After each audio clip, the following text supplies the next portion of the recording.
and our Earth Day Roundtable event dedicated to timber trafficking enforcement. My name is Seth Barsky, and I'll be your host today. I am a Deputy Assistant Attorney General in the Environment and Natural Resources Division.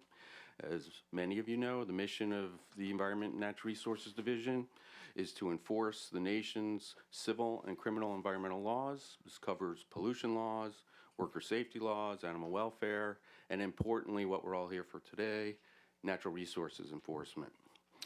I first want to welcome the many folks from our partner federal agencies that are joining us today, as well as the many participants from the NGO community who are very dedicated to this work, and we really appreciate you being with us today. I also want to thank those, if there are any, who've taken time out of their day to visit us via the live stream. And so what are we here for today? Today, the Departments of Justice, Agriculture, Homeland Security, Interior, and the U.S. Council for Transnational Organized Crime Strategic Division, that's a mouthful, are excited to announce several updates and new initiatives to address illegal timber trafficking, deforestation, and climate change. Without giving away too much up front, this will include announcement of the new Timber Enforcement Working Group, as well as other developments. We are also fortunate, as I just mentioned, to be joined by members and thought leaders from the NGO community who work on these enforcement issues day in, day out in a variety of areas, including things like wood identification, investigative research, outreach, to name a few. They've been invited to participate in a roundtable discussion, maybe it should really be called a rectangle table discussion, about the work being done in this arena and how they can support the federal efforts as we move forward.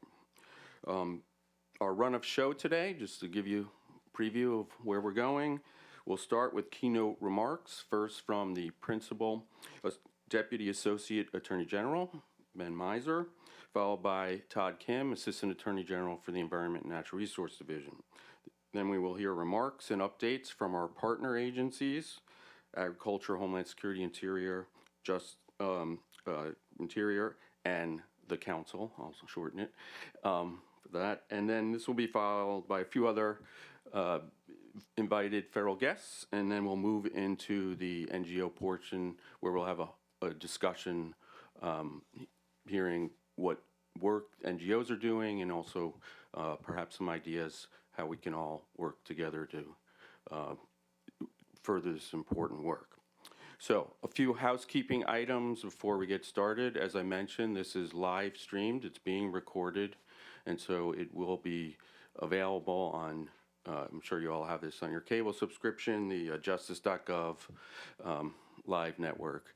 The second thing is, as you heard, we have a pretty full agenda, and we're scheduled for 90 minutes. We're going to keep it to 90 minutes. So to try to ensure that we have a robust discussion and we can get to as many people as possible, we're going to ask everyone to be as concise as possible when they make their remarks. Later in the program, you will see there will be folks up here who will kind of give you time hints if you need that, so that we can kind of make sure we stay on time. And so with that, let's start the program. As our keynote speaker, I'm privileged to introduce Benjamin Miser, Principal Deputy Associate Attorney General for the Justice Department. As Principal Deputy Associate Attorney General, Ben supervises a number of components, including the Environment and Natural Resources Division. Previously, in addition to serving in private practice, he has had a distinguished career in public service. Some of Ben's prior positions included serving as Principal Deputy Assistant Attorney General for the Civil Division here at DOJ and as the Solicitor General of Ohio. Please welcome Ben Miser. Good morning. Thanks, Seth. Do I have the mic on right? Okay, great. It's great to be here this morning and to join so many different departments and agencies, as well as the NGOs, and thank you to everybody for taking the time to be here today. It's fun to get to be part of an event to kick off the celebrations of Earth Day. I want to thank Assistant Attorney General Todd Kim and everybody in the Environment and Natural Resources Division for convening this and for all the great work that they do. As Seth mentioned, I have the privilege of working with a number of components in the Justice Department, and I just have a phenomenal job. But one of my favorite aspects is getting to work with the folks in ENRD who are so dedicated to their jobs and do such great work. For over 50 years, Americans and people across the globe have celebrated Earth Day and have come together to renew their commitment to a clean and sustainable environment and all the benefits that that brings to all of us and to future generations. The Biden administration and the Justice Department are committed to addressing some of the most critical environmental challenges of our time, combating climate change, ensuring clean drinking water, advancing environmental justice, and prosecuting the illegal trafficking of natural resources. This event is obviously focused on a couple of aspects of that, including the exciting new interagency initiative at the intersection of those challenges, the creation of the Timber Interdiction Membership Board and Environment Resource, or Timber Working Group. I think it's a very clever way to create a very snappy acronym. The working group's membership includes the Department of Justice, the Department of Agriculture, the Department of the Interior, and the Department of Homeland Security, as well as the U.S. Council on Transnational Organized Crimes Strategic Division.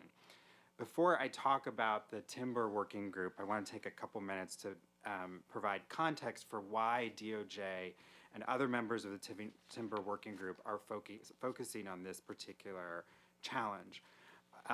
As many of you know, the U.S. was the first country to address the issue of trafficking in plants and plant products, including timber, in international commerce by amending the Lacey Act in 2008. Many of you in this room were part of that effort, and thank you for your work on that. Those amendments in 2008 gave law enforcement and prosecutors in the United States a powerful legal tool to deter and prosecute people who illegally commercialize plant products. And that includes timber, particularly timber taken in violation of foreign law and then smuggled into the United States. Since 2008, countries have followed the leadership of the United States and adopted their own legislative approaches to illegal trafficking in plant and timber. Those countries include Australia, Japan, the Republic of Korea, the United Kingdom, and other European Union nations. But there are still a lot of reports of illegal logging, and the practice continues. And that logging and the trade associated with it is worsening climate change, it's causing habitat and biodiversity loss, it's deepening political instability, it's fostering other illicit activities, it's warping the timber economy, and it's funding terrorism and conflict. One study identifies illegally logged timber as the third most lucrative form of transnational crime worldwide. Only counterfeiting and the illegal drug traffic are more profitable. Interpol has identified the value of forestry crime, including illegal logging and related corporate crimes, as at up to $150 billion annually. That's obviously a lot more than the annual budget of many, many countries. One of President Biden's first executive orders tackling the climate crisis at home and abroad recognized the direct links between climate change and deforestation. The United States made a commitment in that EO to promote the protection of the Amazon rainforest and other critical ecosystems that have historically served as global carbon sinks, including absorbing carbon from the atmosphere. This commitment was reaffirmed when the U.S. joined the Plan to Conserve Global Forests, critical carbon sinks, at the 26th UN Climate Change Conference. The plan prioritizes conservation work in Amazonia, the Congo Basin, and Southeast Asia. And another executive order establishing the U.S. Council on Transnational Organized Crime, the administration recognized the trafficking of natural resources as a type of transnational organized crime that presents a direct and escalating threat to public health, public safety, national security, and prioritized and that EO prioritized combating that crime. So with all of that context in mind, it's very exciting to be here to help announce the new Timber Working Group and describe how it will help the United States achieve its goals to combat deforestation and halt climate change through law enforcement efforts. The Timber Working Group is an interagency collaboration that is created to target available resources across the federal government to identify and investigate complex timber trafficking cases, both domestically and transnationally, develop new tools and techniques to investigate and prosecute timber trafficking cases, and build the ability of partner governments worldwide to combat this devastating illegal trade. The members of the working group bring to this important work their specific and particular expertise, their dedication to the rule of law in the environmental arena, and their commitment to their respective agency missions of conservation, environmental protection, and public service. The working group stemmed from the sense that it would take an improved and coordinated effort to make progress in this fight. The working group members and others with whom they'll collaborate will staff the cases, advance our work with our counterparts worldwide, mentor our partners, and engage in creative problem solving that we all will need to help successfully combat organized international traffickers and protect our global resources. So with all that, I'm going to turn, I guess I'm turning the program back to Seth, I think, for him to turn it to Todd, and so that everyone can talk more about the important work of the working group. I unfortunately can't stick around, but I do subscribe to the DOJ justice.gov live stream, and so I will add to the numbers who are currently streaming this live. And thanks again for including me. Thanks, everybody. Thank you very much, Ben, and thank you for taking time to give us those notes. Our next speaker is Assistant Attorney General Todd Kim. Todd is the Assistant Attorney General for the Environment and Natural Resources Division. He actually started his career at DOJ in our division as an appellate attorney.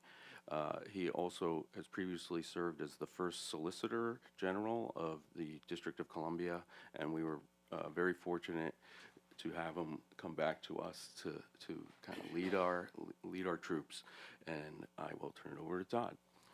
Thank you, Seth. And thanks to Ben for opening this event with those insightful remarks and for supporting the work of ENRD and our law enforcement partners. I also want to thank the staff at ENRD for pulling this event together and all of you for participating. So, as Ben observed, timber trafficking is extremely profitable. And right now, there's only a low risk of capture.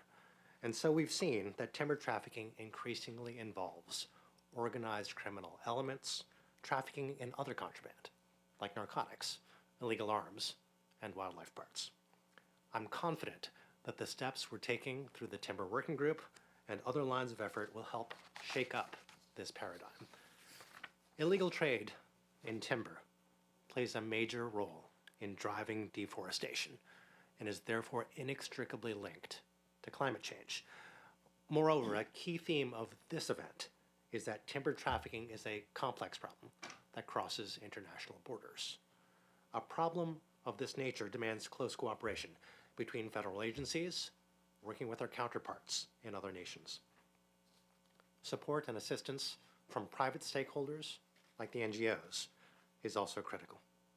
Your presence demonstrates that we can and will work together in addressing this very serious and important problem. The working group will work at ferreting out and prosecuting violators, enhancing capacity of counterpart governments, and removing obstacles to successful enforcement. These are emerging and challenging issues, and we expect to rely on assistance from across the federal government as we seek to trace and address illegal flows of timber worldwide. Let me take a moment, though, to address the particular role of the Environment and Natural Resources Division. ENRD has prioritized investigating and prosecuting timber trafficking offenses. The division's environmental crime section has many experienced prosecutors, and it partners regularly with U.S. attorneys' offices to prosecute cross-boundary offenses, ranging from wildlife and timber trafficking to ocean dumping and smuggling materials like pesticides. Our successful prosecutions to date have yielded the highest ever fine for timber trafficking in a case against lumber liquidators, restitution to foreign countries like Peru for timber illegally sourced from their countries, and many lessons about how timber trafficking works and how we can work to stop it. But ENRD cannot tackle the problem of timber trafficking on its own. We rely on our partnerships with other federal agencies to bring these cases. And the Timber Working Group will play a key role in identifying trafficking offenses and ensuring that those responsible are brought to justice. Because of the rules governing criminal prosecutions, I can't speak directly about our ongoing matters. However, I can say that we continue to actively investigate and prosecute these cases. For example, this September in Florida, we have a trial on a 7-count indictment for the alleged importation of wood products in violation of the Lacey Act and other crimes. Other Lacey Act wood and wood product investigations are ongoing. ENRD has also focused on developing relationships with foreign governments and strengthening their ability to detect and prosecute these offenses. We have built many strong partnerships. Because these crimes cross boundaries, it's essential that U.S. and foreign enforcement personnel understand our mutual legal frameworks, how they complement each other, and how each country and its economy and natural resources affects the global supply chain. Now that full international travel has resumed, we have resumed our direct work with foreign governments through in-country workshops and other mentoring. For example, in the next few months, we'll be working directly with officials in Guatemala and Honduras, 2 countries that have been seriously affected by deforestation and illegal trade, as well as Cameroon, Indonesia, and Vietnam. We appreciate the assistance of the multiple federal agencies that partner with us to work with these foreign governments, especially the U.S. Department of State, which provides funding and support for the work. We also appreciate the U.S. Forest Service, Law Enforcement Investigations, for the original concept that led to this working group, and for their new delegation of authority for special agents to join the existing work of the Departments of Homeland Security and Interior in these important investigations. I also want to highlight a collaboration with the U.S. Council on Transnational Organized Crime Strategic Division, which President Biden established by executive order last year. ENRD has established a strong partnership with the Strategic Division, and we welcome their role in the Timber Working Group. We should hear from them more during this discussion. I thank you again for attending. I look forward to this discussion very much. And I'll turn it back over to Seth. Thank you. Thank you, Todd. We're now going to hear from those partner agencies, and I'd first like to introduce Brian Webb from the U.S. Department of Agriculture. Brian is the Assistant Director of Law Enforcement and Investigations.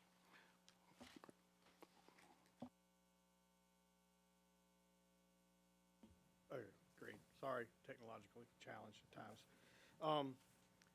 Thank you. Good morning, everybody. On behalf of the Department of Agriculture's Forest Service, Chief Randy Moore, and all of the Forest Service leadership, I want to express the gratitude of the agency and its leadership in being part of this important conversation. The work that's going to be done here and has been done here is critical, and we're excited to be a part of it. Director Tracy Perry and Assistant Director James Smithson have done a lot of the lift to get us here, the Forest Service LE&I program. They've worked tirelessly to position the Forest Service as a core member of this work group, and they're not able to attend today. They're in travel status, and so I just wanted to pass on their thanks and appreciation for all those involved in getting this group to this point. Early this month, the Forest Service Law Enforcement Investigations received delegated authority through the Lacey Act from the Secretary of Agriculture to allow us to enforce the Lacey Act pertaining to the import and export. All right, sorry, am I too close, far? Too far, all right. Better? Okay. Early this month, we got authority, delegated authority from the Secretary's office to enforce provisions of the Lacey Act that pertain to the import and export of plants and plant products, including timber, that are derived in violation of federal, state, tribal, or other nations' laws. We look forward to being able to use our agency's experience and expertise in timber and timber theft enforcement investigations to combat these transnational crimes against forest resources. In addition to the active role we will play in the investigation of these transnational Lacey Act violations, Forest Service Law Enforcement Investigations will remain committed to working with our agency's international programs. Department to provide training and enforcement and investigative techniques, and to other countries that are seeking to effectively combat natural resource crimes. It is our belief and experience in the past that these relationships that are built during these international programs activities will provide an opportunity to foster cooperation and coordination with when future criminal investigations arise in which both parties have an interest. We've currently done some work with Saudi Arabia, some of the countries that Mr. Tim have mentioned we've reached out and done work with in the past. In closing, I'd like to say that as an agency, we're grateful and excited to be engaged with this work and look forward to working collaboratively with the members of the group. Thank you. Thank you, Brian. Next up, we're going to hear from two speakers from the Department of Homeland Security. First, we will hear from Shireen Youssef, who is Chief of the Strategic Enforcement Branch, Office of Trade at the Customs and Border Protection Agency. Immediately followed, we'll hear from Elliot Harbin, who is the National Program Manager, Environmental Crimes Program for the Global Trade Division at Homeland Security Investigations. Shireen. Good morning. Thank you, Sis, for having us here today. We really appreciate the opportunity and being part of this great company. So U.S. Customs and Border Protection is taking a proactive approach to combating environmental and natural resource crimes in U.S.-bound supply chains via its Green Trade Strategy. The strategy, which was released in June 2022, is an agency-wide initiative or plan to guide all CBP's actions related to environmental activities. The strategy provides or presents 4 goals that are supposed to guide all CBP's environmental enforcement activities.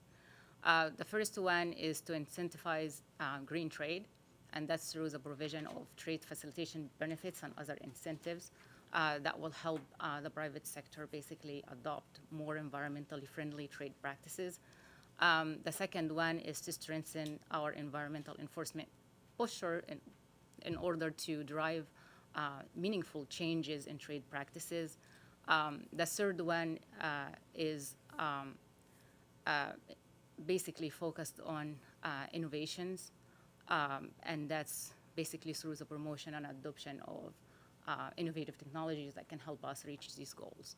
The final goal is related to increasing the resiliency and resource efficiency at CBP facilities. And the aim is to basically decrease the greenhouse gas emissions associated with CBP operations, as well as increasing the resiliency of all the CBP trade infrastructure and other assets.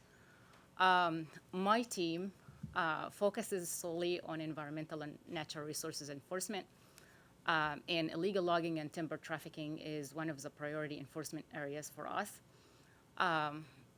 Again, I'm going to echo some of my colleagues' comments. Illegal logging and timber trafficking is a priority area for us, not only because it increases deforestation, threatens biodiversity, and magnifies the effects of climate change, but also because it is tied to many other serious crimes such as money laundering and drug trafficking, in addition to it being a major contributor to the retail value of transnational crime. With that, I'm going to stop here, and Elliot. Good morning. I think it's appropriate that HSI follows CBP, them being the front line for interdictions and examinations, and then they bring us in Fish and Wildlife and NOAA after the fact. So they're the leading source for our leads and referrals. So in my humble opinion, I think HSI is the perfect partner for any law enforcement task force, especially the ENRD-led timber working group. And here's why. I'm going to launch into my list here. HSI is the principal investigative arm for the U.S. Department of Homeland Security. We're responsible for investigating transnational organized crime, especially criminal organizations that exploit global infrastructure through which international trade, travel, and finance move. We investigate, disrupt, and dismantle terrorist, transnational, and other criminal organizations that threaten national security or public health and safety of our citizens. While HSI has the authority to apply well over 400 U.S. statutes in furtherance of our investigations, we regularly employ our traditional customs authorities, including but not limited to Title 18 and Title 19 of the U.S. Code, to disrupt timber trafficking and illegal logging networks, to apprehend and prosecute traffickers, to seize and forfeit the proceeds of their crimes, and pursue civil and criminal penalties when items subject to the Endangered Species Act, CITES, the Lacey Act, are smuggled cross-border. HSI is the only U.S. agency with a unique combination of border search authority, full access to extensive trade data, access to Bank Secrecy Act information and financial intelligence, independent subpoena authority, and international information sharing authority under 19 CFR section 103.33. In other words, in furtherance of a customs investigation, we can share information with and receive information from foreign countries. These are powerful tools when combined that enable HSI to conduct complex criminal investigations of individuals and entities seeking to exploit the global commercial supply chain for illicit financial gain.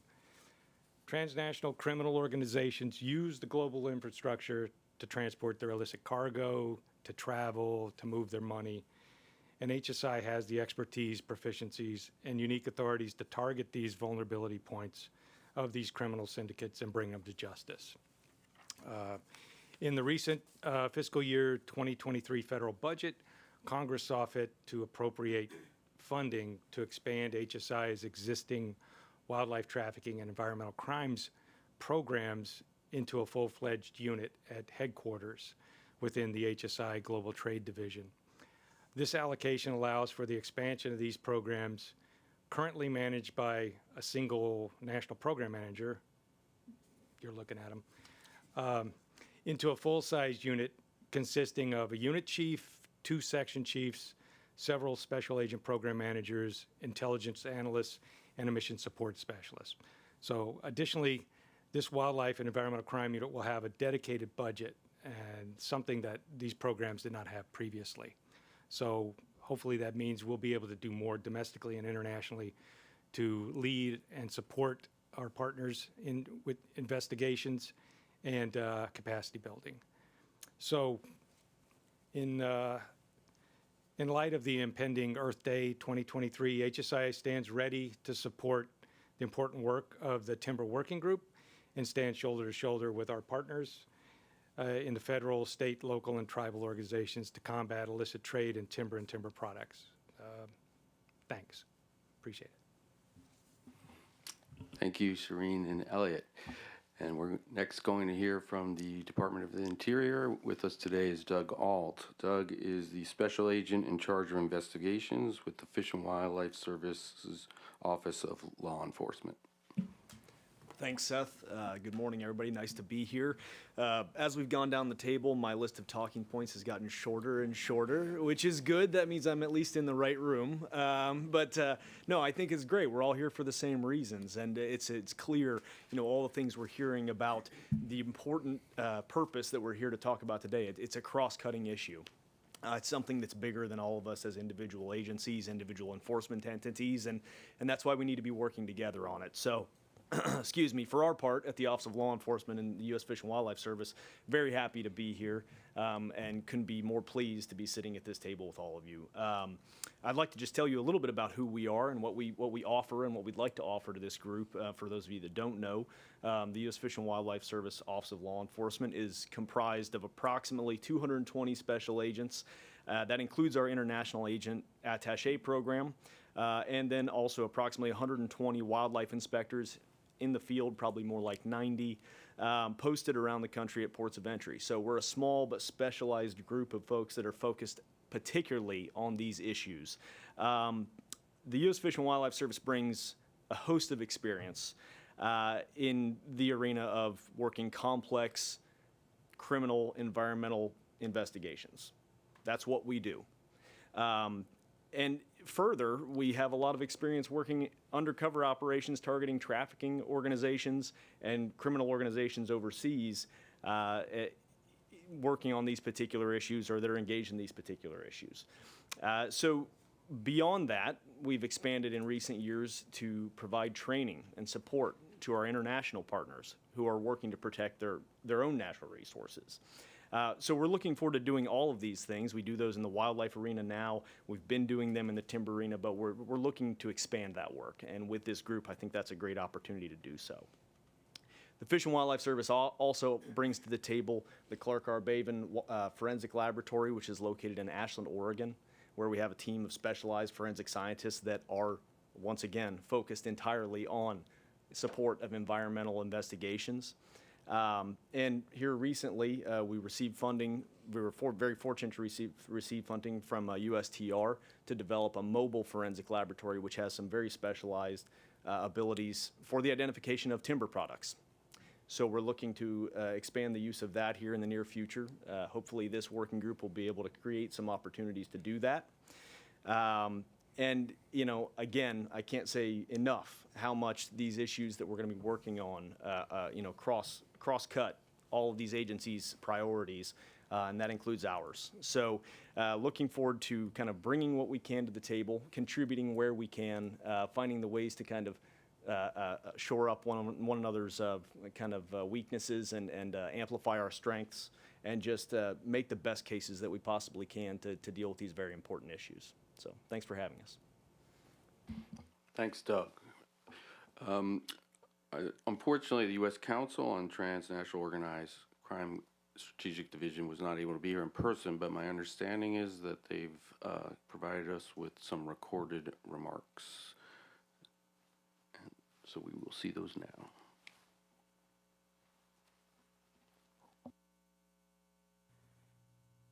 Hi everyone, my name is Jose Santiago with the U.S. Council on Transnational Organized Crime Strategic Division. The U.S. CTOC was created in December 2021 by President Biden's Executive Order 14060 as an effort to find additional solutions to the problem of transnational organized crime.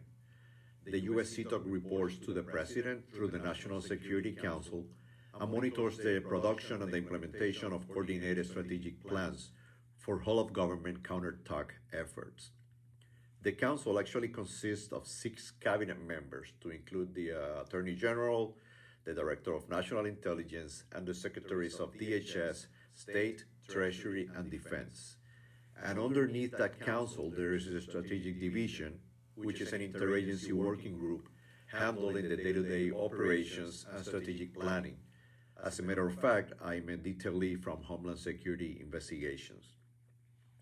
Early this fiscal year, the U.S. CTOC principals tasked the Strategic Division to work on an assessment on transnational organized crime in Central America and the Caribbean, and recommend a whole-of-government approach, a whole-of-government plan on countering such threat. As many of you should know, over the years, transnational criminal organizations that would originally specialize in one type of illegal activity have diversified their portfolios and their criminal enterprises. That's why we now see organizations that in the past were involved in narcotics and firearms trafficking, also dealing with human smuggling, human trafficking, fraud, and many others. And many of these organizations, as a matter of fact, have realized how they can also benefit from crimes against the environment, including timber and cattle trafficking, illegal logging, illegal mining, and many others. That's why it is imperative that we as the government continue recognizing that increasing threat.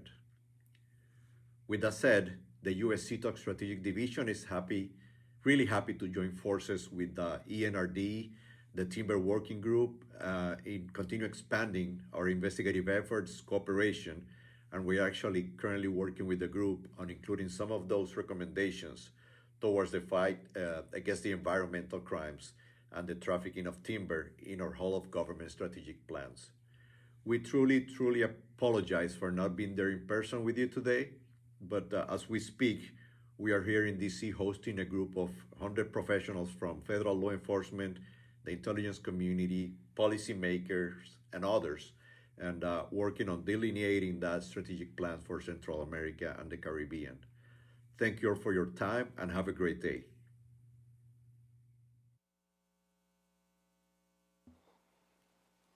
I have to say I'm very proud that that actually worked. Usually those things don't. So see, we really have our act together. But wait, there's more. We are also joined today. Thank you for the members of the Timber Group for giving your remarks and overview. But we're also fortunate to have today several other distinguished guests from some other federal agency colleagues who also work in this arena, and so we're going to hear some remarks from them, and we're going to start off with Bruce Swartz, who works here at DOJ. Bruce is a Deputy Assistant Attorney General in the Criminal Division and is also Counselor for the Department on International Affairs. Well, thanks, Seth. It's good of you to invite us, even though we're not really members of Timber. Like Ben Miser, like many of you, we came because we wanted to see if anyone could explain what this acronym actually meant, but we're staying for the substance. And let me say that there couldn't really be, from the international perspective of the department, a more important substance than this. We've seen across the board an real expansion of interest from our foreign counterparts in the question of environmental crime, including timber trafficking. Just in the past few days alone, for instance, we've met with the Prosecutor General of Ukraine concerning the environmental degradation and the possibility that that degradation amounts to war crimes in Ukraine. We've met with the Colombian Minister of Justice, where deforestation has obviously been one of the key consequences of organized crime activity there in narcotics. And we've discussed with the European Union their increased focus on environmental crime as a driver of transnational organized crime. In all of these contexts, I should say that ENRD has played, the Environmental and Natural Resources Division here has played an essential role, really a key role. I think it's fair to say that the work of their prosecutors, the work of all of the agencies that work with them, really are the gold standard internationally. And I should hasten to say the not illegally mined gold, but gold that's legally mined standard. There's really no group that's had the history that this law enforcement and prosecutorial group has had worldwide, or has been able to push forward the agenda as effectively as they have. And I think that the Timber Working Group will serve to do that even more so. I should say that in terms of the department, for those who are not familiar with it, the international components are both operational and capacity building. So within the directorate that I am responsible for, we have the Office of International Affairs, which is the central authority for the United States. It's the office through which all mutual legal assistance in criminal and national security matters, all extraditions, all cooperation, whether it's with Department of Justice law enforcement agencies, DHS law enforcement agencies, or even state and local agencies, runs. And I can tell you that in that office, we've seen an increase from our foreign counterparts in willingness both to cooperate with our investigations, but also in the interest that they're making in terms of requests to the United States. On the capacity building side, we have two offices, an Overseas Prosecutorial Development Office and the International Criminal Investigative Training Assistance Office, OPDAT and ICITAP, our own impenetrable acronyms. And those two offices are dedicated to the proposition that we should place, whenever possible, experienced Department of Justice prosecutors overseas as resident legal advisors working out of our embassies, and experienced police advisors for the same purpose, not for our cases, but to help build the ability of our foreign counterparts to do their cases. And we've seen tremendous success with ENRD prosecutors in that regard, including Indonesia and Southeast Asia. And we've made a proposal to the State Department, which funds all of our overseas capacity building activity, for what we call TWIN, our own acronym, the Trafficking and Wildlife Interdiction Network. We'd like to replicate what we've done in the cyber context, placing Department of Justice prosecutors in regions around the world to advance these interests. I know that Rob Leventhal, my good friend from INL, has his checkbook here today, and I'm sure he'll be able to write that right when we're finished. But I do want to say, regardless of that, it is a critical initiative that's been launched here today, and we're glad to be part of it. Thank you. Thank you, Bruce. Next up, we have Swati Viravalli, who is the Director of Climate Security and Adaptation at the National Security Council. Welcome. Thank you. And thank you to DOJ for hosting us and also for convening such a fantastic event. I'm hoping to just give a couple of remarks on just reaffirming and confirming what you all know to be true. You've heard this before. We are at a significant inflection point at our time in history. Until we act quickly and definitively, the deepening climate crisis will irrevocably protract conflict and increase fragility, erode development gains, and illuminate persistent inequities. Seen in this perspective, climate is the ultimate existential risk of our time, and the security challenges imposed by climate have and will continue to shape the global theater. And we know that the time to adapt is now. Tackling the climate crisis is the overarching shaping challenge facing the world. Climate change is not just a marginal issue that should be second to geopolitics, but in fact, climate change is core to our national security. Climate security is about the resilience of communities and stability of nations in a changing climate. Seen in this light, climate's both myriad risk and challenges both actively present opportunities for us to collect global security in a cooperative and equitable manner, which is why I think we're here today.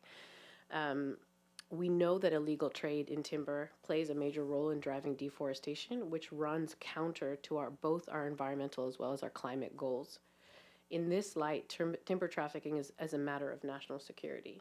Addressing deforestation is a priority for this administration as outlined by the Executive Order on Strengthening Forests, Communities, and Local Economies.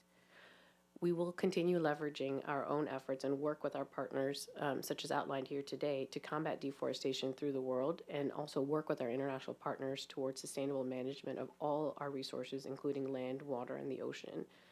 I'd like to applaud the intent of the working group to enhance the interagency cooperation and coordination to stop the trade of illegal sources transported and possessed or commercialized timber.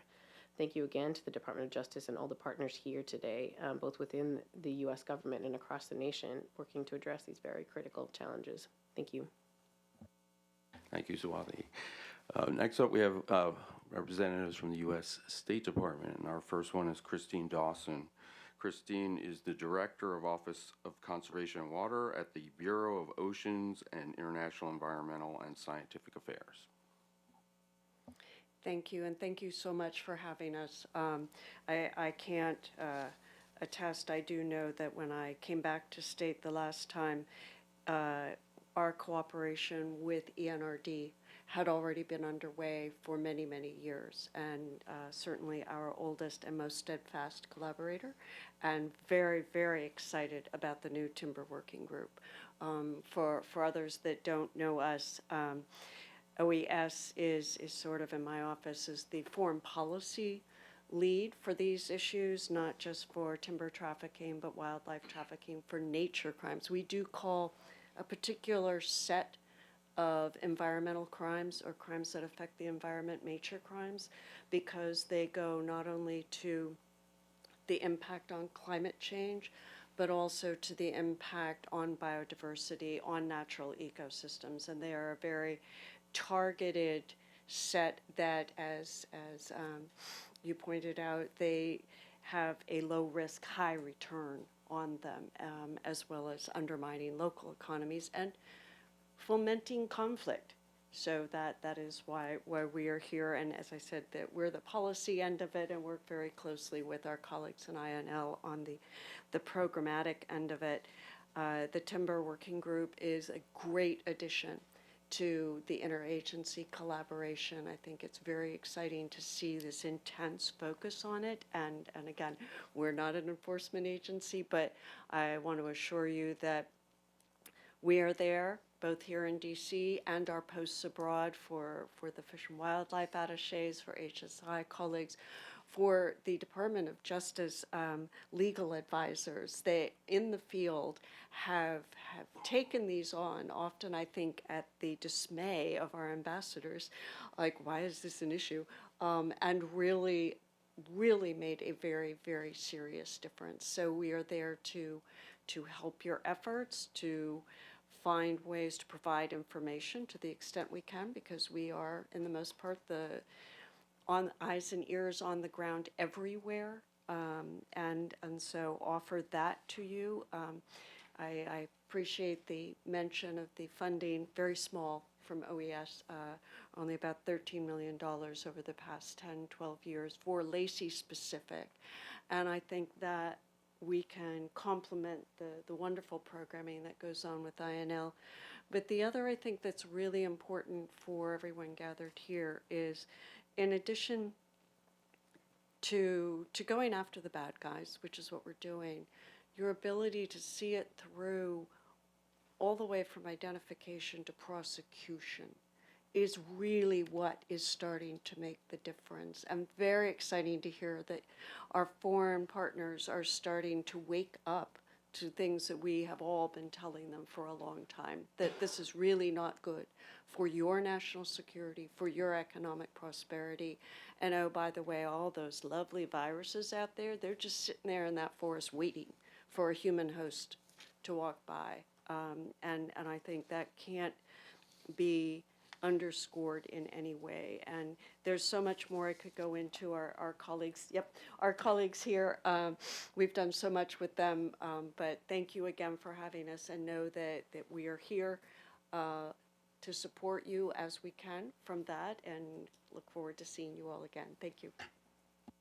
Thank you, Christine. And your colleague, Rob Leventhal, also from the State Department. Rob is the Division Director in the Global Programs and Policy Office at the Bureau International Narcotics and Law Enforcement Affairs.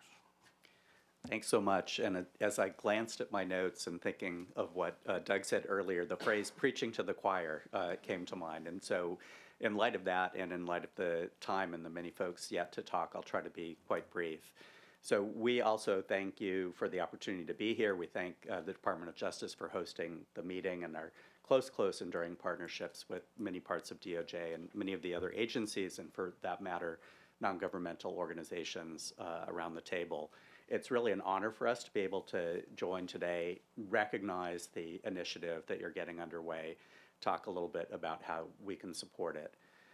As many of you know, and as Bruce alluded to, INL, also known as Drugs and Thugs, works to build, one of its roles is to work to build the capacity of our foreign partners on their criminal justice sectors, as well as their ability to tackle specific crime issues, whether in our kind of core areas of counter narcotics or building criminal justice effectiveness. But alongside those kind of long-standing efforts, particularly over the last half dozen years or so, our focus on other areas, including areas relevant to this group, and to use Chris's term of nature crimes, whether counter wildlife trafficking, timber, mining, IUU fishing, has really grown substantially, again, working in partnership with the agencies around the tables and others. And so from that perspective, we are eager to see how that collaboration and that line of effort from the State Department in close coordination with OES's essential work, can make a continued contribution.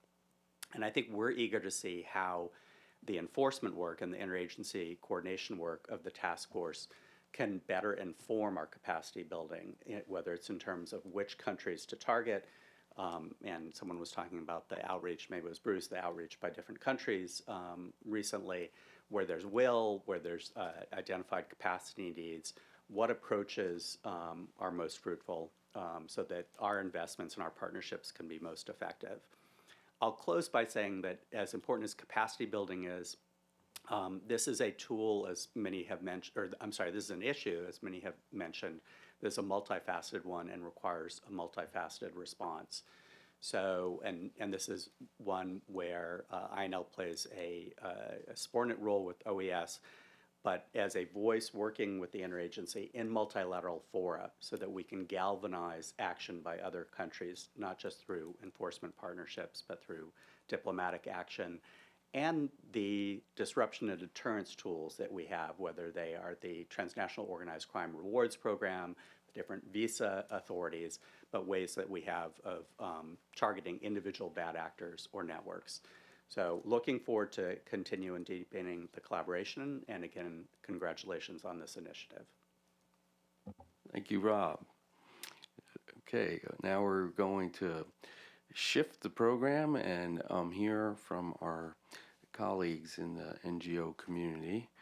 And the way we're going to do this discussion is we're going to go in alphabetical order of, I believe, by your organization, not by your name. And I'll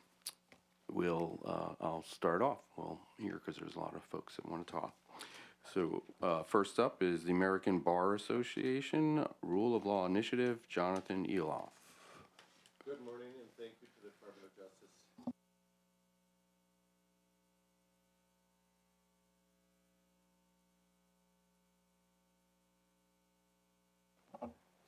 Can you hear me now? Okay, great. My name is Jonathan Eloff. I work in our Latin American Caribbean division at American Bar Association Rule of Law Initiative. As many of you know, ROLI started in 1990, initially called CELI when we were asked by governments in Eastern Europe to support their transitions to democracy. And we've been supporting justice sector institutions across the globe since 1990. ROLI, the Rule of Law Initiative, is the principal international arm of the American Bar Association. We're based here in DC. We're across the globe. And I work specifically in our Latin American Caribbean division. In terms of the environmental crimes work, over the course, I would say the last decade, it's been really a focus for the organization, and particularly in the LAC, Latin American Caribbean division or region. We currently we are an implementer. We receive funding from the Department of State, INL, PRM, Democracy, Human Rights, and Labor, as well as from USAID and then other private institutions. But we help support justice sector institutions across the globe in fighting, investigating, and prosecuting environmental crimes. I would say in the course of the last decade, that has been one of the focuses of the American Bar Association's Rule of Law Initiative. We currently receive funding from the Department of Justice on a program in conjunction with Environmental Law Institute to support the enhancing of the prosecution of environmental crimes in Honduras and in Guatemala. We also receive funding from the Department of DRL, Democracy, Human Rights, and Labor, supporting environmental defenders in the Amazon region in 6 countries in the Amazon region, as well as in Uganda, Tanzania, and DRC. We just completed a combating wildlife trafficking program in Peru, where we conducted assessments, conducted Know Your Rights workshops, developed with both local and international partners, a handbook on MLA treaty, as well as workshops to promote and enhance cross-border cooperation between Peru, Ecuador, and Bolivia. We also focused on trainings on international or interinstitutional coordination between police and prosecutors on illicit wildlife trafficking. And we, in the past, have worked with Wildlife Conservation Society on developing assessments for governments in the LAC region to support efforts to combat illicit wildlife trafficking. and to sort of address the intersection between administrative and criminal law regarding illicit wildlife trafficking. We've developed workshops and training tools, including manuals and handbooks, that address a sort of comprehensive prosecutorial checklist and legal reference toolkits for governments and public institutions across the region. And it's a pleasure for us to be here and to learn more about the Timber Working Group, and thank you very much for organizing this. Thank you, Jonathan. Next up, we have adventure scientists, and is it Louise Pabon? We switched out. It's Yes. Lydia Freeman now. Yeah, so late edition. Excuse me while I read from my phone. Millennials, right? Okay, so I'm Lydia Freeman, and I'm representing Adventure Scientists today. So we're a U.S.-based conservation nonprofit that has mobilized and trained thousands of volunteers all around the world to collect high-quality scientific data at scale that accelerates conservation and climate change solutions. So we partner with government agencies, universities, scientists, NGOs, and others to design and build projects, also recruit, screen, train volunteers, and manage them completely, basically the beginning to the end point of what you need to collect data, largely from the outdoor community, but as we look internationally, we're looking at local communities to do that work as well. So guided by just some of our partners, like WRI, the U.S. Forest Service, the U.S. Fish and Wildlife Service, we are in our 5th year and 9th species, collecting DNA samples of thousands of trees. Our partners then use the data to create genetic reference libraries that can help identify individual trees and predict the origin of the specific tree within tens of miles. So this is really cool because it makes an on-the-shelf forensic tool that benefits law enforcement directly. So with these databases in hand, it's possible to test logs, boards, or even just sawdust to identify the origin of the tree that has been harvested. So you can check the legality and sustainability of timber products through the entire supply chain through the data that we're collecting.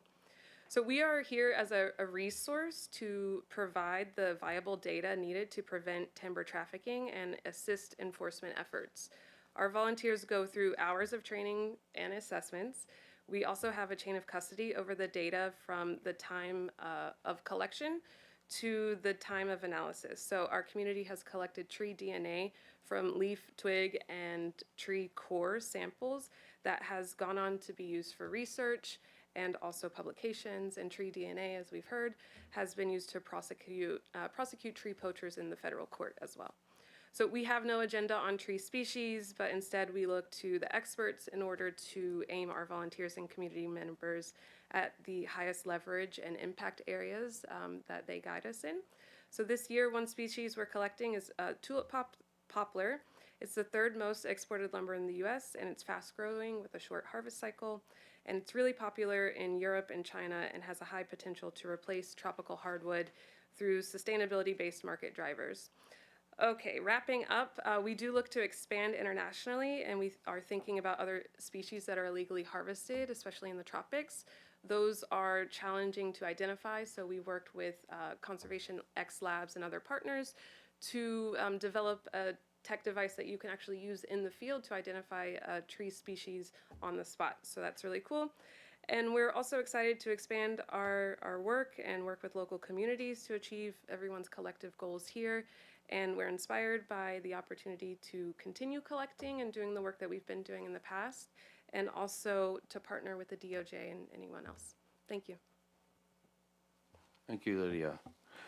Next up, we have the Environmental Investigation Agency and Lisa Handy. Thank you very much. Thank you all for having us here today, and I just want to say how much we welcome this initiative. EIA has worked for over 35 years with local partners around the globe to investigate and expose the environmental, economic, and social impacts of environmental crimes and advocate for tangible and effective solutions. A significant amount of this work has focused on the illegal timber trade and illegal deforestation.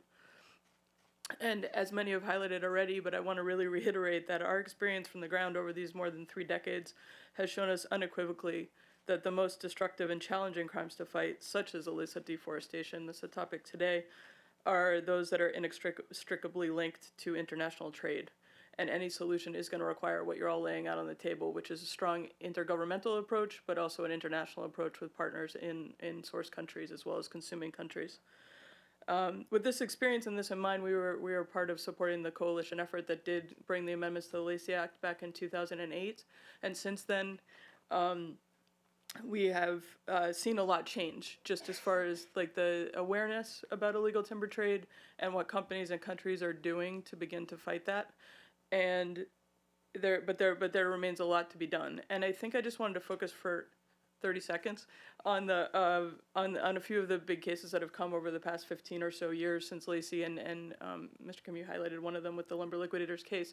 But I think the Gibson Guitars case was really critical, and it also really focused an entire industry sector on this issue. So I think the impacts of these cases and making sure that they are publicized and people understand what's going into them are critically important. Similarly, the Lumber Liquidators case focused the wood flooring sector and work collaboratively on stopping illegal imports from Peru, stopped an entire ship that was really deforesting large component parts of the Amazon.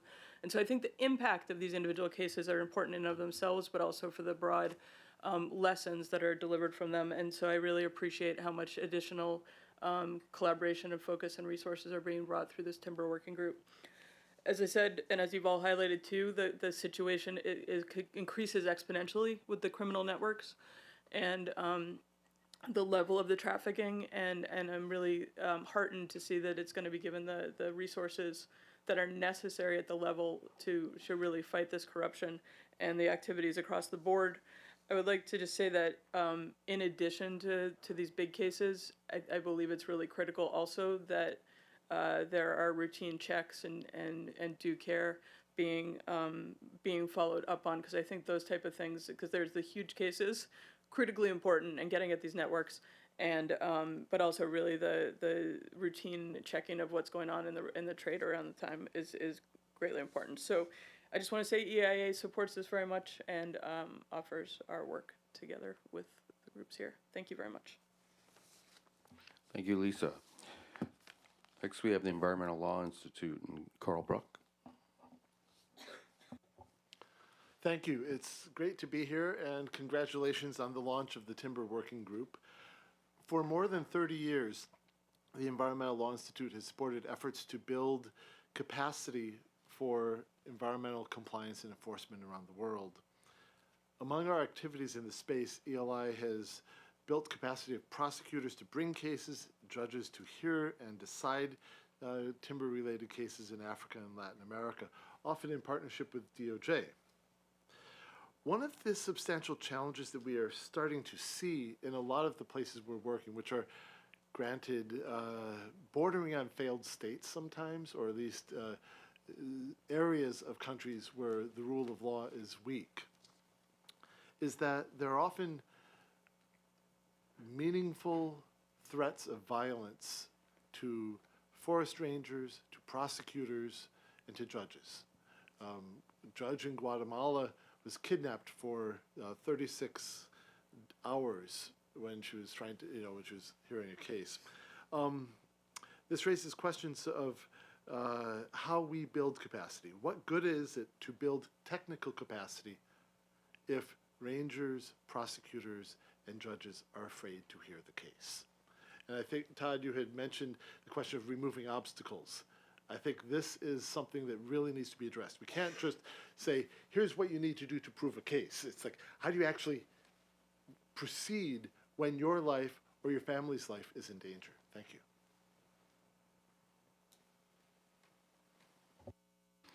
Thank you, Carl. Next we have Forest Trends with Kirsten Canby. Hi, so I'm Kristen Canby from Forest Trends. We are a research and environmental nonprofit agency. We work globally, but we're headquarters based here in Washington, D.C. And I just want to say today feels like Christmas. Everything that all the agencies have laid out about the Timber Working Group just sounds like the wish list we've had for 10 years. It's really super exciting, as well as the talk about working internationally with partners. So I want to actually follow up what you just said about the issue of fear and how can you work when your life is in danger?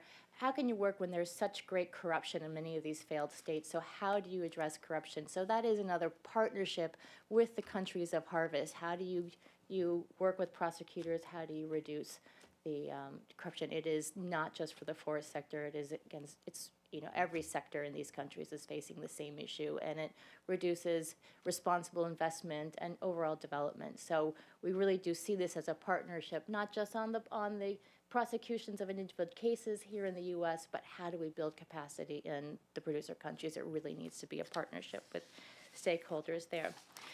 So I look forward to seeing how the Timber Working Group works, how it begins to be operationalized, the nuts and bolts of actually sharing information and working across the agencies.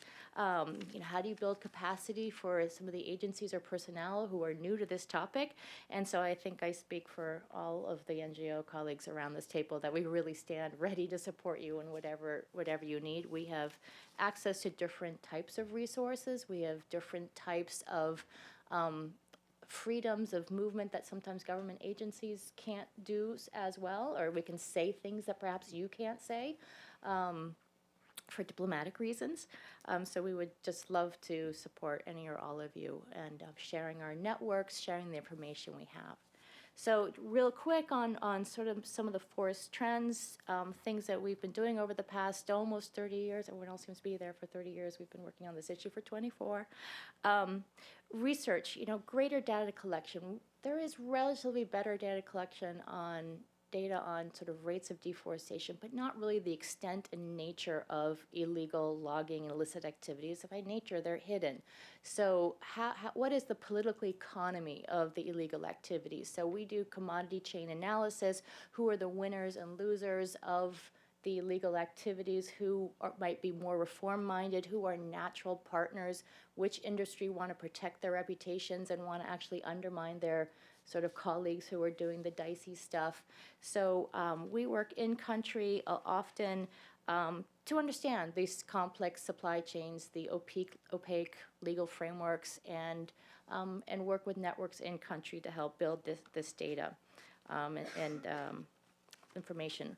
We have on our website, we have dashboards that are being built for every country on illegal logging associated trade. It's sort of like a primer. What is the existing information already out there? It can be used in a variety of ways for people who want to be trained in what's going on in the country, but it also can be used as what should companies should have known. The data is published out there. They can read that. I really encourage greater transparency of data that would allow us to be better partners with you. 2 years ago, we did a FOIA request, something really simple. It was just what are Chinese exporters reporting as species being exported to the U.S.? What are they declaring? And just a simple research. I mean, it wasn't simple because it was thousands of data sets, but some of those species could not have been grown in China. It's a yes or no question, basically. So right there, you already have a piece of information that can be used for enforcement. And we would love to help you with capacity building. Since 2014, we've had something called the Timber Regulation Enforcement Exchange. It was, the Europeans have a similar law to LACI, the EU Timber Regulation. They put it into place in 2013. Some of them came to the U.S. and said, oh my God, the U.S. government agencies have been working for 5 years on how to enforce this. We want to learn from them. So every 6 to 9 months, we've been bringing together enforcement agencies from Europe and the U.S., sometimes bringing in Australia, to help them share information in a very informal and private, closed-door meetings way. So, thank you. Thank you, Kirsten. Friends of the Earth, Bruce Searby. Thank you for having Friends of the Earth. I'm Bruce Searby. I'm counsel for Friends of the Earth, as well as in the same work, counsel for Climate Advisors, policy advisory firm here in Washington, D.C. Friends of the Earth is, of course, a global NGO fighting climate change and deforestation worldwide. Our Friends of the Earth's Netherlands branch brought successful litigation that caused Shell to be ordered to reduce its CO2 emissions by 45% within 10 years. Here in the United States, Friends of the Earth is promoting in legislative action green procurement of wood products, so that this ought to be another dimension of the fight against illegal timber is changing our state and federal procurement criteria to insist upon compliance in this regard. And in my particular case, Friends of the Earth is working to bring facts about a variety of economic crimes driving deforestation to the U.S. government's attention, to use whatever legal tools there are in the legal toolbox to go after those responsible for deforestation. EIA mentioned bribery and other crimes. We want to find whatever U.S. jurisdictional hooks there are, whatever U.S. statutes about bribery, fraud, money laundering, obstruction of justice, the fabulous Klein conspiracy, which can I think help a lot in cases where you might have a Lacey Act violation, but you're missing some pieces, but you do have people out there conspiring to obstruct the lawful functions of the United States government. So we're thinking this way at Friends of the Earth. We're also doing a lot of work to protect the witnesses and the activists in our investigations out there in the field. As said earlier, it's a problem of crisis proportions, that activists are being killed and otherwise intimidated. Entire organizations are being intimidated from pursuing their work by certain governments. The Bolsonaro government was viciously keeping down NGO activists from pursuing their work. So Friends of the Earth really welcomes this interagency initiative. It helps keep the silos from forming within government, which are so harmful to getting anything done. I'd just like to also take the opportunity to respond to what the NSC and Mr. Schwartz of DOJ said earlier about Ukraine. I think we're seeing here a whole new dimension of illegal timber being used as a tool of war, of a major war in Europe. We've seen it before being used as a tool of civil war. I don't think that, frankly, that aspect of the deforestation problem has ever gotten enough attention, and that's to our shame, I think. Now we have the illegal timber trafficking out of Ukraine, assisting the Russian war effort.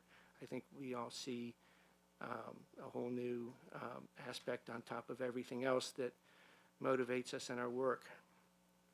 That makes this new initiative even more important than ever. Thank you. Thank you, Bruce. Global Witness, Ashley Thomas. Hi, thank you. So my name is Ashley Thompson, but this is very close. I apologize. No, it's all right. So my organization, Global Witness, we perform investigations and advocacy at the intersection of land and forests, human rights violations, and corporate accountability. We have a long history of investigating the illegal timber trade worldwide, and we were in part founded in response to the timber trafficking in Cambodia in the 90s. Our work looks at the drivers and the ramifications of global deforestation, including the often disastrous impacts on local communities, and in particular the violence faced by land and environmental defenders. We greatly welcome the establishment of this working group.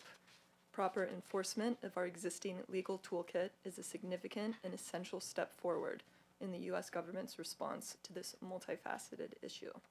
We are excited for additional opportunities to support these efforts, including by providing information from our investigations to relevant authorities in the future.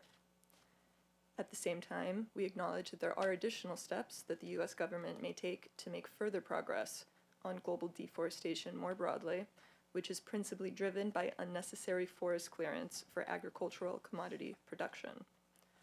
The Biden administration has signaled its intent in the aforementioned executive order last Earth Day and on Earth Day last year. Here, as with illegal timber imports, prevention is always better than cure. We believe that this is best achieved by adopting a regulatory framework that requires transparent due diligence and traceability to ensure that U.S. traders and U.S.-based financial institutions are not involved in the production or import of commodities grown on deforested land or those linked to human rights abuses abroad. We believe we must treat illegal timber and agricultural clearance as two sides of the same coin. We thank you all for your dedication to this work, and I look forward to the rest of today's program. Thank you, Ashley Thompson. We have next, Preferred by Nature, Jennifer Malesko. All right, thank you, and thanks for the invite. Preferred by Nature, formerly known as NEPCON, is a nonprofit organization internationally that supports better land management and business practices that benefit people, nature, and climate. We do this through a unique combination of sustainability certification services, corporate advisory projects, and capacity building. For more than 25 years, we have worked to develop practical solutions to drive impacts in production landscapes and supply chains in over 100 countries. The two biggest challenges that we see to ensure legal timber sourcing and preventing deforestation is a lack of appropriate resources and technical capacities and available fit-for-purpose guidance and tools. This is the exact thing that we're also working hard to address. Over the last 15 years, we have worked closely with thousands of organizations in the private sector to source responsibly and avoid illegal timber in their supply chains. We do this in three main ways. So we work directly with companies to comply with regulations such as the Lacey Act, the EU Timber Regulation, and the new EU Deforestation Regulation, which just passed today.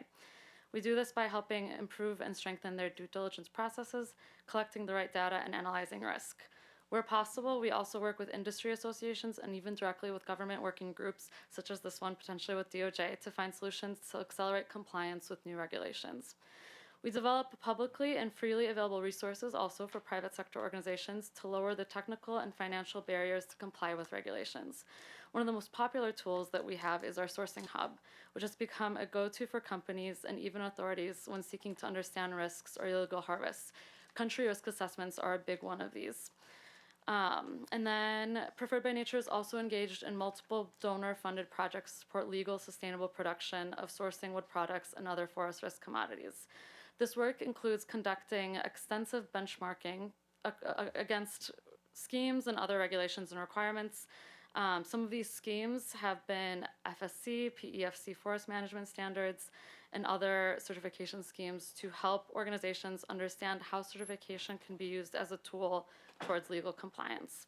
This has helped us demonstrate the value of certification schemes and how they can support companies and generally just promote market value and demand for sustainable initiatives.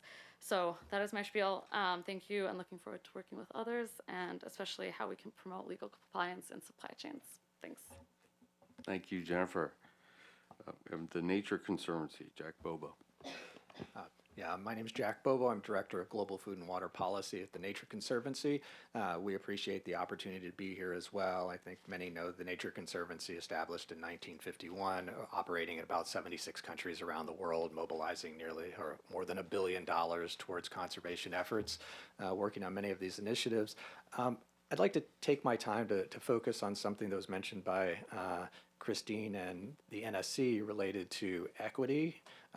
What I haven't heard as much as I kind of would have imagined is working with the communities that are most impacted by this, and to the extent that those communities, IPLCs, Indigenous people and local communities are involved in the activities, finding alternatives and ways for them to have meet their livelihood needs in a way that doesn't require them to engage in these practices. But more often than not, they're victims of this type of activity and could be our biggest allies in working. Christine mentioned the boots on the ground. I spent 13 years at the State Department and know very well the importance of that. But of course, the State Department tends to be in the capitals, and the NGOs in this room tend to be in the communities. And so I think that there's a great opportunity to work on both sides of this. In addressing the enforcement activities is absolutely critical, but ensuring that people's livelihoods and needs are met can limit the impact of this and actually reduce the pressure in those communities. So with that, I'll cede my time to the next speaker. I may have to leave early to grab a airplane.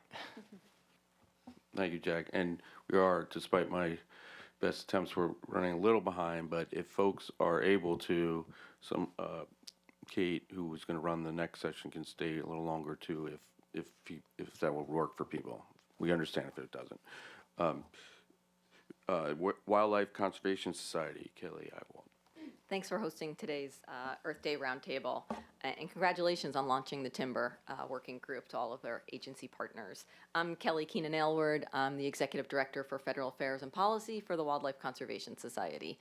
WCS is headquartered at the Bronx Zoo, and we save wildlife and wild places through science, conservation action, education, and inspiring people to value nature. WCS works in 60 countries and the oceans in between, and is a key implementing partner of the State Department, USAID, the Department of Interior, Fish and Wildlife Service, Forest Service, Department of Defense. WCS has been working to address timber trafficking, including endangered rosewood in Mesoamerica, the Mekong region, and in Africa. In Mesoamerica, in addition to illegal logging and timber trafficking, illegal cattle ranching and cattle financing are also posing a significant threat to the Mayo Biosphere Reserve in Guatemala and the Mosquitia in Honduras. These illicit activities have a cumulative negative impact on the protected areas themselves, governance, as well as the well-being of local communities. And endangered scarlet macaws, for example, are being trafficked out of these same forest regions. WCS experts are also observing demand shifts from rosewood to other species and trafficking routes involving the illegal movement through Central America into Mexico to various ports for shipment to demand centers in Asia. In Africa, timber trafficking has been seen alongside illegal wildlife trade and illegal extractive industries on or near protected areas or vulnerable sites. WCS has projects in Madagascar and Nigeria that aim to prevent timber trafficking. Elsewhere, where we work alongside forestry companies to address the impacts of deforestation and timber acquisition. Through our work to address the illegal trade in wildlife products, we're also able to see trends in the convergence of illegal timber trafficking, illegal wildlife trade, and other criminal activities. In terms of federal funding, I just thought I'd note that the addressing illegal logging and timber trafficking issue is key to implementing the U.S. plan to conserve global forests. While the administration reports that the Department of State and USAID projects totaled $547 million in 2022, annual investments from these and other agencies must be significantly ramped up in FY23 and FY24. We're pleased to see the FY24 President's budget request requesting $619 million for the Sustainable Landscapes Program, which would also address these programs. WCS on the ground perspective has recommendations on how the U.S. government can better work and implement and collaborate, and we're happy to share those with the working group as we move forward. Thank you. Thank you, Kelly. World Forest ID, Marigold Norman. Thank you to the Department of Justice for hosting this roundtable. My name's Marigold Norman. I'm the Director of Research at World Forest ID. World Forest ID is a US-based nonprofit committed to combating illegal deforestation. We support the enforcement authorities and companies by layering a range of scientific and environmental data to verify or challenge claims about the origin of traded products. So we're doing this by developing the world's largest georeference database of timber and agricultural samples, so that products in trade can be attested against the reference material that World Forest ID has collected to verify the species and or origin. So World Forest ID itself was established with operational and financial support from the United States government through the US Forest Service, so we're particularly grateful for that. So we are particularly pleased to hear that the new Timber Working Group will focus on case building and prosecutions, as others, as EIA, have said. Strong enforcement, particularly prosecutions of companies for non-compliance, is really important. It can create a level playing field and improve or encourage sector-wide improvements in the standards of due care. So to date, while there have been a number of high-profile criminal cases, including lumber liquidators, which has been mentioned several times, there still is scientific and forensic evidence to suggest that fraud and mismanagement of traceability systems, which continues today and is a very real problem that undermines the credibility of products on the US market. There is also widespread civil society concerns about the scale of certain high-risk and potentially sanctioned timber flows that are continuing to enter the US market. Just last month, the Miami Herald and the Deforestation Inc. investigation highlighted the scale of Myanmar teak that's continuing to enter the United States as well as other Western markets, despite US sanctions against the Myanmar timber enterprise following a military coup in Myanmar in 2021. And so World Forest ID welcomes the commitment for interagency cooperation on case building. We really believe that more proactive and strong powers to investigate operator due care are greatly needed. And we would like to see this active engagement not just across the Lacey Interagency, but going beyond that to cover all relevant agencies enforcing relevant regulatory measures, so sanctions, the USTR, Tariff Act, etc. And we would like to see a number of high-profile prosecutions if non-compliance is detected. So World Forest ID is committed to supporting the working group going forward in targeting and case-building efforts. Thank you. Thank you, Marigold. World Resources Institute, Bo Lee. Hi, good morning. Actually, there was another switch. My name is Ruth Nogueron, but I am from the World Resources Institute, and thank you for having us.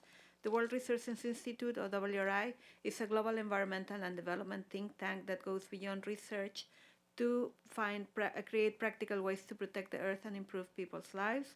We collaborate with governments, private sector actors, civil society to reduce illegal logging and associated trade and halt criminal activities that exploit natural resources worldwide. Since 2010, with support from the U.S. government, including USAID, State, Fish and Wildlife Service, Forest Service, and DOJ, as well as other donors, we have developed pioneering tools and initiatives to advance forest legality, including the Open Timber Portal and the World Forest ID that Marigold mentioned. We also have a Global Forest Watch, which builds the capacity of different stakeholders, including indigenous communities, to monitor their territories using satellite monitoring. We have also conducted research on timber traceability and legality verification, and we have hosted convenings with different stakeholders in the US, Peru, Brazil, and Mexico to facilitate dialogue and collaboration. As it has been said before, nature crime is one of the largest illicit economies in the world. It's linked to many issues like terrorism, human rights abuses, financial crimes, and other threats to peace and security. And these crimes are often transnational, and we believe that this nature requires coordinated efforts from government, civil society organizations, researchers across different countries. We must work together to share intelligence, best practices, and enhance our capacity to investigate and prosecute illegal activities. We welcome the establishment of the Timber Working Group, and we are committed to support this work by continuing facilitating coordination and capacity building among enforcement agencies and with other stakeholders in the countries where we work at the national and subnational level, developing, evaluating, and facilitating the use of innovative technological tools to identify, deter, and combat nature crimes, and raising the political will, mobilizing financial commitments, and bolstering operational capacity to fight nature crimes. Together, we can help to safeguard our natural resources, promote sustainable development, and protect the rights and well-being of the communities and the environment. Thank you. Thank you. And we have the World Wildlife Fund Traffic, Stephanie Kappa. All right. I don't think that's me. Hi, everyone. I'm Stephanie Kappa from the World Wildlife Fund, not Traffic. I'm my colleague from that organization. Couldn't be here today. But I'm here representing the WWF umbrella. We are operating in over 100 countries worldwide on issues from oceans to forests, food, freshwater, climate, and of course wildlife. And I think relevant for this group, WWF has a long history engaging with partners around this table, the NGO side, governments, and private sector to address nature crimes, including in the timber space, wildlife space, IUU, and mining. So a long, deep history that we look forward to, continuing that partnership with you. We're very excited to hear about the launch of this working group and the additional capacity, attention, elevation that the experienced folks around this room and many others who will be participating and supporting this work brings to this very critical issue at a critical moment. I wanted to offer sort of 4 reflections and potential ways that WWF could partner with this group moving forward. One, with our in-country presence around the world in many of the key basins of interest on the producer side. I think there's a lot of partnership that can be furthered there. On the consumer side as well, with offices in European countries, UK, others. I think a lot of partnership on the international side, producer and consumer country, can be helpful from the WWF team. In the U.S., we're based here in Washington, D.C., just over in the West End, and so have a real presence here that I think we can offer up on both the policy and programming side as this working group's efforts move forward. And I'll just lift up one example. Some of my WWF colleagues are working right now with researchers at Virginia Tech to look at how big data tools can be utilized for risk assessment and ways to bring that into the enforcement process. I also want to lift up, as a third point, a way that we could partner and support your partnership with Congress as a key stakeholder for this working group and the community. We have strong relationships with Congress ourselves, and of course discuss every year through the appropriations process the important work that agencies are doing in this space. And so want to offer up those connections and conversations moving forward, and also make sure that this working group hopefully regularly engages with your partners up on the Hill, as this issue has such a long-standing bipartisan track record of support that we certainly would want to see continued. And then last but not least, our participation as appropriate in this working group moving forward. Want to offer our expertise and partnership there for you moving forward. And so if there are ways that WWF and others around this table from the NGO side can regularly participate or, again, as appropriate in your activities and conversations, happy to offer up that as a resource moving forward. And then finally, just to close, I'm very heartened with the announcement here today of this working group, and encourage us to think about where we want to be 1 year from now on the next Earth Day, and how this working group can really bring together partnerships from inside government, outside government, with the private sector, and really move the needle on this issue. So thank you. Looking forward to the partnership. Thank you very much, and thank you to all of our NGO colleagues for your remarks. As I said, we're at the end of our program. We had one other segment. I confirmed with Kate that she can stick around for a little bit if others are able to and or want to. If you can, I understand if you would need to leave, but I think we can go for another 15 minutes if there's a general consensus that would be okay. Hearing no objections. Well, we got to take advantage of the whole rectangle table thing. Hearing no objections, then why don't we, I'm going to turn it over to Kate Konchnik, who is the Principal Deputy Assistant Attorney General in the Environment and Natural Resources Division. Thanks, Seth. Yeah, we couldn't leave your rectangle joke just, lying there. We have to actually activate this conversation here. Apologies for my voice in keeping with the forest theme today. Pollen has just destroyed me this week, so also the reason I had to run out earlier. But I also thank you very much for your thoughtful comments. I was inspired to hear about all the work that's already been done, including a lot of the work that helped pave the way for the Timber Working Group. And I'm going to use Stephanie's word, heartened. I'm also really heartened by the support you're showing for timber and the intent to partner with us, because we feel from the government side that partnership with the NGO community is going to be a critical component of this. And so I was asked to lead what is now going to be a lightning round of more interactive discussion. We had 3 questions that I think we may have shared with you in advance, but a number of you already started to lay the groundwork for this. We're really interested in your advice on what would make timber effective. Where should we start to focus? You know, where can the add value really be? We'd also love to hear, and some of you were already speaking to this in your opening remarks, but if you had more to comment more specifically about who we should turn to for various resources so that we're not reinventing the wheel. So who has the data, who has... Oh, I've been cut off here, I think. You know, in-country networks, intelligence about sort of allies and people to be working with in both supply countries and consumer countries.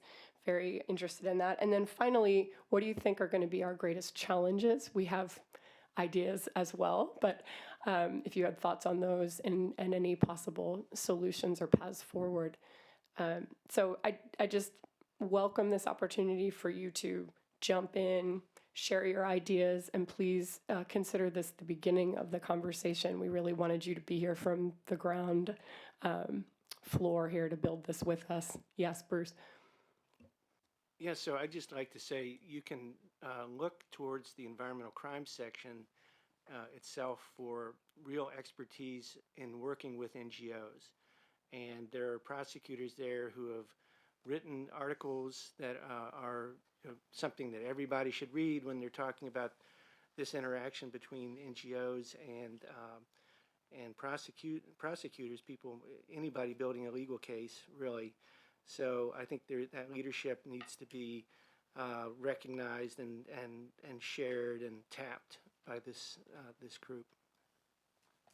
Wonderful. And for those of you who don't know, Deborah Harris is the chief of our environmental crimes section. So yes, we go to her for these types of things, but it's a good reminder of the articles and other resources her section brings. Kelly. Thank you again. You know, I think it got referenced a little bit in some of the agency's introductory remarks, but the Northern Triangle countries, where we have seen great convergence of criminal activity and illicit movement of all sorts of products and people, is an area that I think we would flag of great importance and priority for the working group to take a look at and see where local communities could be supported. We are finding that the border forests between many of the Latin American countries, where there are just not a lot of presence or governance present and visible, being an area of increased lawlessness. So if you're looking for areas to prioritize, you know, we've been working with the Guatemala Environmental Court. That's an area that you could take a look at and see what has been successful and what hurdles have been challenging, what has been very difficult to overcome. And, you know, from an implementer's perspective, sort of the idea of longer term agreements with NGOs is also very valuable. Sometimes the short term nature of agreements limits what you're able to do from a strategic perspective. So just some initial thoughts. Thank you. Thank you. And I noticed a number of groups noted that they are working in Guatemala and Honduras, so that's a good flag. I think Lisa's card was up next. Hi, thank you. Yeah, I just wanted to come back to a few points that have been raised and dive in just a little bit more, but on the breaking down of the silos, I think, is super important, and being resourced is the biggest important thing. So I really appreciate the ambition here, and would like to underscore that point that was made about hoping that you will also get the resources needed to tackle this problem at the scale that it's needed is absolutely critical to turn the ship and transform the situation. I think that the increased information sharing amongst the interagency group in real time that can be acted upon is also a major roadblock that we from the outside have observed. So I think if that can be effectively done through this working group, that is a massive step forward.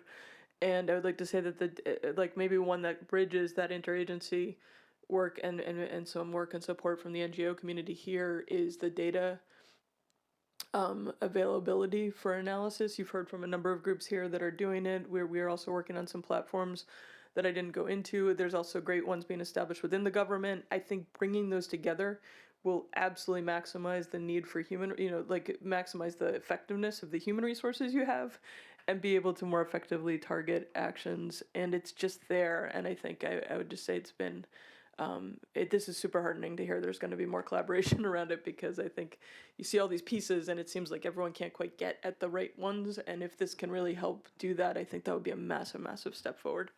And then lastly, I just want to talk about transparency. And I know transparency and investigations don't often maybe necessarily go hand in hand. So I'm not sure if this is the exact right working group, but I think the greater transparency in trade data for compliance, for companies and individuals to be able to understand what's going on, for consumers to know what they're buying, and for enforcement officials to understand what's going on out there, the more that can be shared is beneficial for everyone, and it also roots out where corruption hides. So I think that would be great. Thank you. Excellent, thank you.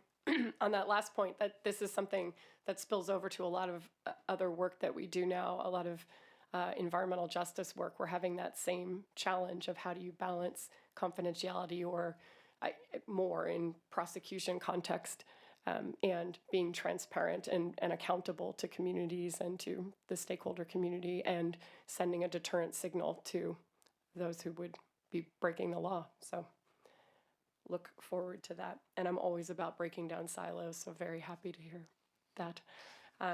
Kirsten and then Marigold, I think, was the order, and then Carl. So I'm just going to make a quick point about the role of China, Vietnam, India.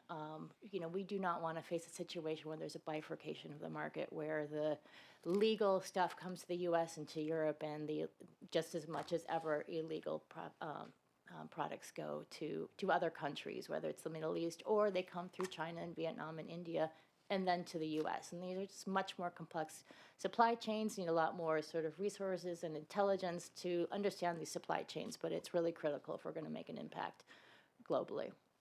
And that's a mixture of diplomacy. Diplomacy hasn't quite worked so far, so I might say we just did a survey on Chinese operators, industry players through a timber association in China, and they are still very unaware of the import regulations in the U.S. and the EU. It just hasn't come across their radar, no matter how much outreach that Forest Trends and so many other NGOs have done over the past 10, 15 years since Lacey Act was implemented. It's just not registering yet. It has to hit their financial bottom line. Thanks. Just very quickly, so I know everyone will have to close in a minute. So on the challenge around identifying high-risk shipments entering the US in kind of near real time, the data point, I wanted to echo what others have said. I think most of the organizations around this table are doing analysis themselves, using data service providers, detecting where there's these high-risk shipments. And it would be fantastic, as Stephanie said, to have maybe a bit more of a coordinated way for us to give you information. I mean, you might want everyone sending you a lot of different individual shipment information pieces, but it makes sense. It seems to make sense to think about how we could coordinate that more effectively to support the Timber Working Group. And then just quickly, I know that there was a point around forensics. The challenge here, I think, is around inconsistent and limited use of science to support case building and prosecutions. There's a couple of kind of reasons for that. I think one of them is the availability of kind of robust reference material at scale. And this is definitely something that World Forest ID can support the Timber Working Group around. We can provide updates on the kind of the availability of reference material, what species and source countries we're working on with, and we can integrate. We would love to hear from the working group as you're developing cases or thinking about developing cases. Which species, what countries, jurisdictions are you looking at, and can we integrate that into our collections and our strategic planning? And then finally, you know, a point around, I think there needs to be a bit more work done with groups working on the science to really effectively communicate the different types of scientific techniques and how they can be applied in a policy and enforcement setting. How do they work in a real kind of prosecution setting?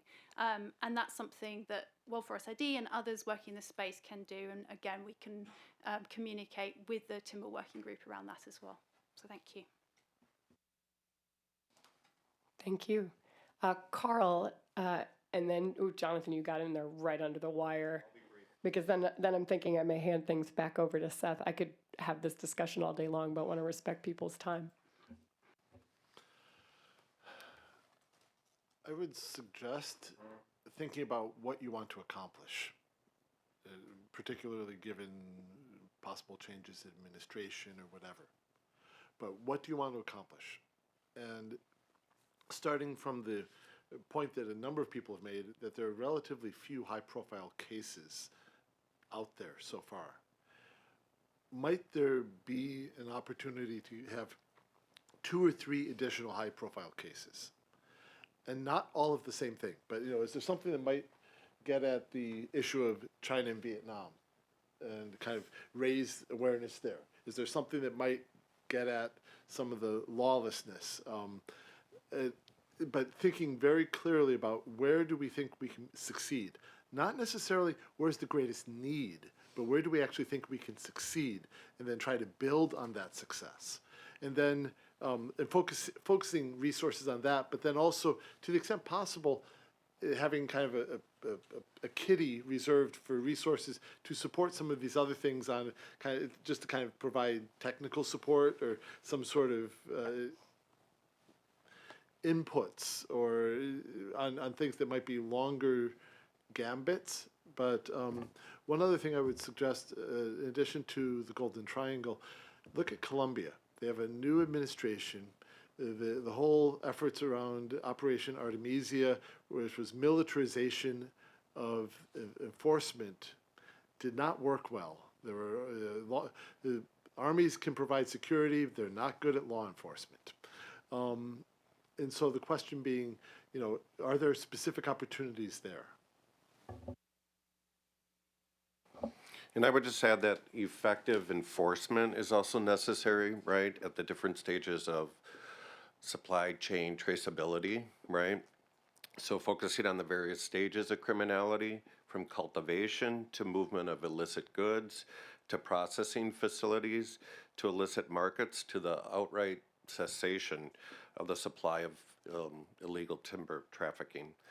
Law enforcement could be incentivized in the regions for positive engagement with rewards for compliance. And as was mentioned, prosecution should be conducted effectively and transparently, but also the imposition of stronger penalties, I think, there's been a dearth of that, particularly in the LAC region.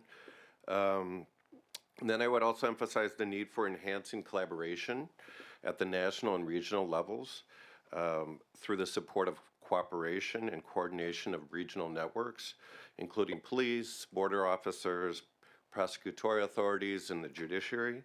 And this can include national agencies undertaking regional information sharing, investigations, and operations, and can lead to strategic and timely interventions.